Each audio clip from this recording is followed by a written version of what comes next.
Admiral Michiel de Ruyter, the most successful admiral in history who never lost a battle and displayed time after time the most brilliant of strategies against his enemies, was a man of incredible cunning, strategic genius, and unmatched military intellect in naval warfare. How did Michiel de Ruyter become the most successful naval strategist in history? And what drove him to ascend to this unparalleled status?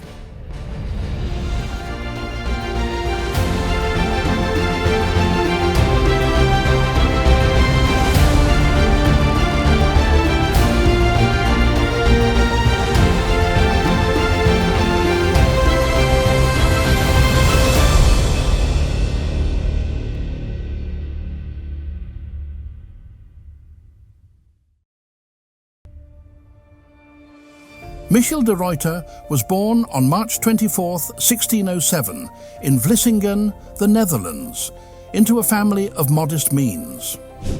Despite his father being a sailor and later a beer carrier, which left the family with little money, their Protestant faith provided strength and guidance for de Ruyter throughout his nearly 60-year life. De Ruyter's exploits at sea cemented his reputation as the greatest and most cunningly intelligent admiral of all time. His exceptional naval victories in the service of the Dutch Republic made him not only a national hero and a beloved figure among his subordinates, but also an awe-inspiring admiral for his enemies, in the astonishingly swift way he defeated them time after time again. Known for his courage and fearless leadership, de Ruyter, like Alexander the Great, often placed himself in perilous situations during intense combat, earning respect as well even from his enemies and rival admirals. Growing up in the port city of Vlissingen, de Ruyter embarked on his first sea voyage to Brazil at the age of 11, staying abroad for a year and absorbing life aboard a seafaring vessel. By 15, in 1622, he joined the armed forces, fighting against the Spanish during the relief of the Dutch fortress of Bergen-op-Zoom as a deck gunner. His bravery was evident as he used artillery to bombard the besieging Spanish forces, causing significant casualties and participating in an assault that eventually led to the city's relief. De Ruyter's maritime career continued as a petty officer on a Dutch warship. He was captured by Spanish pirates but managed to escape with all of his shipmates, after which he led the entire number of shipmates, walking unscathed, the trip of 3,000 kilometers back to the Netherlands. Soon after his arrival back in the Netherlands until 1631, he worked as a merchant in Dublin, and during a return trip from Ireland, his ship was attacked by the notorious Dunkirk pirates. De Ruyter ingeniously thwarted the attack by smearing Irish butter on the deck, causing the pirates to slip, making them easy targets for his men. After the death of his first wife in late 1631 and their newborn child, de Ruyter joined a whaling fleet, proving himself a skilled sailor and eventually becoming a captain in 1637. He most spectacularly hunted down the Dunkirk pirates and gained command of a warship to support the Portuguese rebellion against Spain. At the Battle of Cape St. Vincent in 1641, as third in command of the Dutch fleet, he faced an attacking Spanish squadron. Despite an inconclusive outcome, de Ruyter's disillusionment and frustration with his intellectually inferior commanders led him to leave military service and become a merchant trader for the second time in his career. By 1644, de Ruyter purchased his ship and accumulated wealth through trading in the Mediterranean and West Indies, routinely defeating Barbary pirates. Following the death of his second wife in 1650, he retired from the merchant service but was drawn back to military service during the First Anglo-Dutch War in 1652. Commanding a complete squadron of ships at the Battle of Plymouth, he achieved a staggering and respect-demanding victory against the English fleet, making him a national hero in the Netherlands. Throughout the rest of the war, de Ruyter participated in yet another 5 more naval battles against the English, of which he was victorious again in all of them in the most spectacular of ways. After the death of Lieutenant Admiral Martin Tromp during the latter's last battle against the English in 1653, during which de Ruyter did not have enough time to save his dear friend and colleague Admiral, de Ruyter was offered command of the entire Dutch fleet, but declined. Fearing it would anger the large number of senior officers that the vast Dutch navy possessed, being the largest navy in the world at that time. Instead, he became Vice Admiral of the Amsterdam Admiralty. The war ended in 1654 with a treaty favourable to the English, including significant Dutch concessions. For the next decade, de Ruyter protected Dutch trade in the Mediterranean, routinely freeing Christian slaves from large numbers of Barbary pirate attacks, with his most cunning of naval strategies enhancing his reputation further. In 1656, the Dutch allied with the Danish against the Swedish Empire in the Northern Wars. De Ruyter's fleet successfully relieved the besieged city of Gdansk without bloodshed, upon which he soon after participated in a spectacular blockade against Portugal and again faced Swedish forces in 1658, leading again a naval relief force to victory by liberating the Danish city of Nyborg from their occupiers. In November 1659, Michiel de Ruyter demonstrated his naval prowess again during the Battle of the Sound by deploying his personally trained amphibious assault troops, which he called Marines, operating in small ships to successfully attack a Swedish fort. This pivotal moment marked the inception of the Dutch Marines, the first super soldiers of the modern age, with de Ruyter recognized as their brilliant founding father. All special forces of modern armies today find their origin back from this brilliant mariniere's concept of Admiral de Ruyter.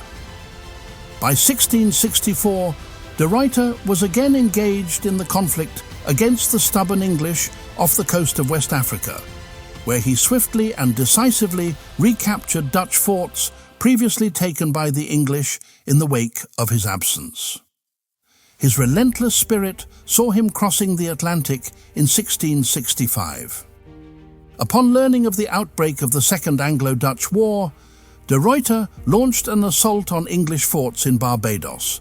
In further enhanced conflict, he destroyed all shipping in all of the remaining Caribbean harbours and proceeded to raid and destroy shipping throughout Newfoundland before returning to the Netherlands. The Battle of Lowestoft in June 1665 saw the Dutch fleet leader Jacob van Wassenaer Obdam killed, prompting the Dutch to seek de Ruyter's leadership yet once again. He accepted in August 1665 and led the Dutch to a significant victory at the 4 Days Battle in June 1666, showcasing his mastery of disciplined manoeuvres despite often dealing with jealous subordinates who failed to follow his orders strictly. This was once again evident when he narrowly averted disaster at the St. James's Day Battle in August 1666, due to a disobedient fellow admiral, Cornelis Martin Zoon Tromp, by executing a skilled withdrawal that saved the Dutch fleet from destruction. The following year, in June 1667, de Ruyter orchestrated the most daring naval attack of his entire career. Just in time recovering from a severe illness, he led a fleet of 60 ships into the Thames River in the middle of the night, capturing Sheerness and advancing toward Chatham. The English, unprepared for an attack on their home waters, were unable to prevent Dutch engineers and freshly founded Dutch Marines from breaking through their defences with lightning speed and unseen ease. De Ruyter's forces burned and captured numerous English ships, including the pride of the English Navy, the 80-gun Royal Charles, which was towed back to the Netherlands as the biggest trophy in all of recorded military history. This raid on the Medway was a catastrophic defeat for England, and the greatest humiliation of Great Britain's naval history up to this very day. Albeit upon which King Charles was furious, for he was forced to surrender to the Dutch completely. In achieving this, ultimately de Ruyter forced the English to sue for peace and ended the war in July 1667 with yet another spectacular Dutch political victory by de Ruyter. From 1667 to 1671, de Ruyter was prevented from taking to the sea due to his recurring health issues. However, with the onset of the Third Anglo-Dutch War in 1672, he once again led the Dutch fleet, this time defending against a planned English invasion in alliance with the French. In June 1672, de Ruyter encountered the Allied fleet of these two vastly bigger countries, as well as numbers of ships near the coast of southeast England.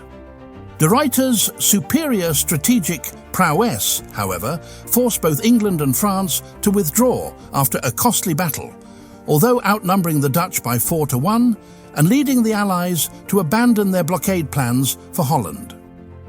In 1673, de Ruyter achieved yet again further victories at the Battle of Schooneveld in June and the Battle of Texel in August of that year. His flawless ability to separate larger enemy fleets into smaller, more manageable groups through skilled maneuvers played a crucial role in these successes.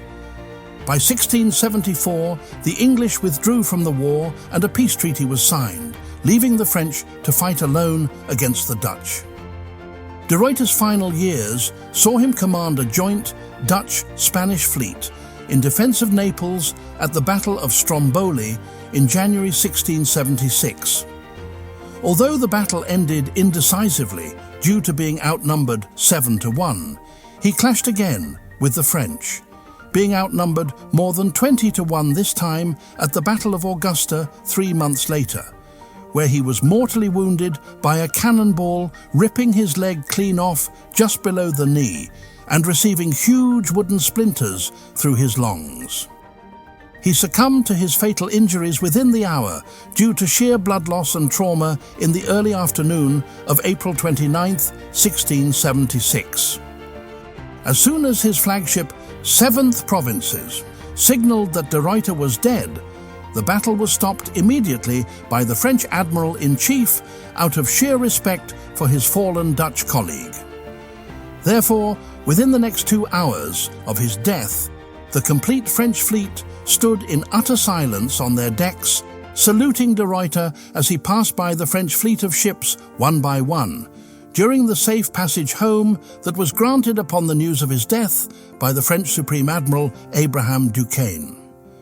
This has never been achieved by any other admiral or general throughout recorded history. Michiel de Ruyter is celebrated not only as the most brilliant and successful admiral in history, but also as the Netherlands' greatest national hero. His strategic genius and naval victories during all of his battles ensured that the Netherlands maintained its power and sovereignty. His legacy endures as a testament to his exceptional skills and unwavering loyalty to his country. Never in the history of naval warfare has there been an admiral so brilliant, cunning, and supremely successful as Michiel de Ruyter, which places his legacy well above any other of history's admiral titans, such as Horatio Nelson, Themistocles, Hay Hachiro, Hayreddin Barbarossa, or Yi Sun Sin. The everlasting glory of Michiel de Ruyter, the greatest admiral of all time.